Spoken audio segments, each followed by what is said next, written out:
In this video, we will teach you how to install the 8-in-1 hoops on a Happy Japan embroidery machine. Open the box and take out all the components. For the installation, you will need the main support with 2 side brackets, small screws, and AA screwdriver.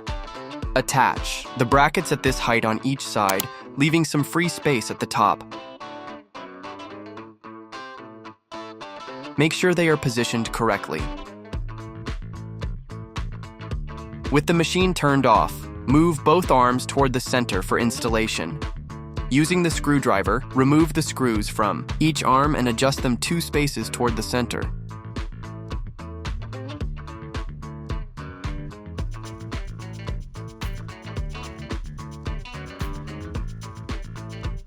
This is how it should look once installed.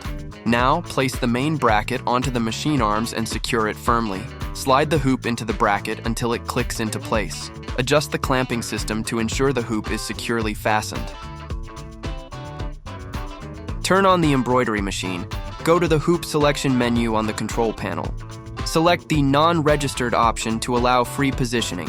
Perform a trace test to ensure the design fits within the hoop area. To remove the hoop, simply loosen it and insert the next hoop of your choice. And that's it. Now you know how to install and use the 8-in-1 hoops on your Happy Japan embroidery machine.